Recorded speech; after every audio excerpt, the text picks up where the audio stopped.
Good morning, everybody. Today we're going to be looking at multi-step equations. Okay, so multi-step equations work just like one-step equations.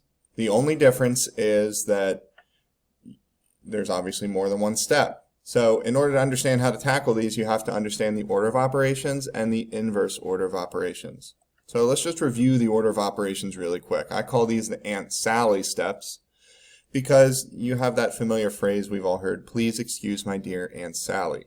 It's a mnemonic device that helps us remember what order to do operations in when we have more than one. Parentheses, exponents, multiply and divide, and add and subtract. Now multiply and divide I put together, add, subtract I put together because you really do those in one step. You tackle those from left to right. And I'll show you what I'm talking about in an example here. So I have this problem right here, 4 plus 21 minus 3 times 2 plus 14 minus 10 in parentheses. I'm actually going to make that in red just so it sort of stands out a little bit so we can see it. All right, so step one is to look at, well, the parentheses. Okay, do I have any parentheses? Yes, I do. I have 14 minus 10. So I'm going to do that problem first, and the solution, of course, to 14 minus 10 is 4. I wrote that down right here. Everything else from the problem gets copied down. The 4 plus 21 minus 3 times 2 and the addition sign that came before the parentheses. Everything else I didn't solve comes down. And then we look at that line next. Okay, there's no more parentheses next. I go down to the next one, exponents. Well, there's no exponents in this problem, so I just keep going. I get to multiply and divide. Now again, multiply and divide, I go from left to right. So as I start on the left side of the problem, I go over, I see addition, subtraction, hey, here's a multiplication sign, 3 times 2. Those are the two numbers I'm multiplying together. So I do 3 times 2, which of course is 6. Everything else gets copied down. The 4 plus 21 minus, that gets put on the left side of what I solved, and then the plus 4 goes on the right side. So I have my solution on here of 6, and then everything else is the same.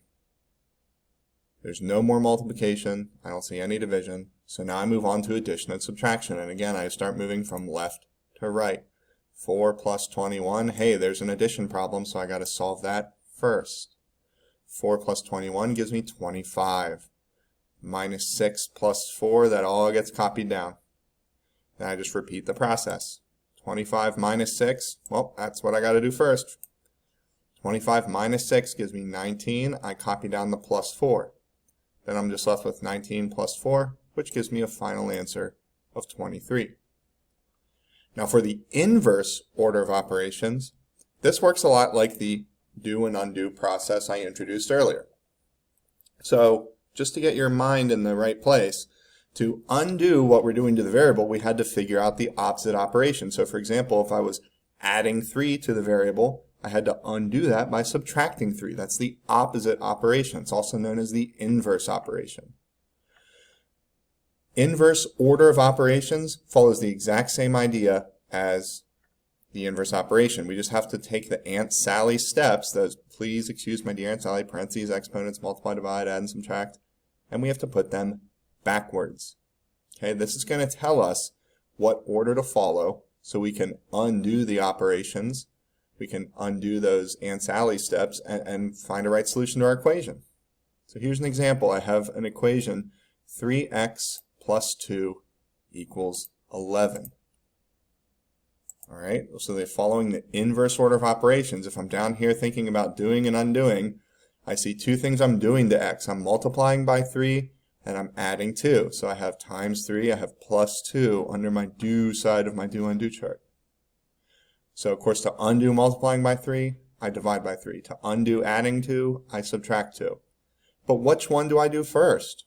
Well, that's what the inverse order of operations shows me. So you see here on the left-hand side, I took the PEMDAS or the Aunt Sally steps or order of operations, whatever you want to call them, and I flipped them. I put them upside down.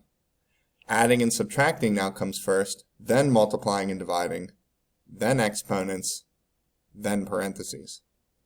So following this, the inverse order of operations, I see addition and subtraction first. So I look at my undo side of my do-undo chart. I have divide by 3. I have minus 2.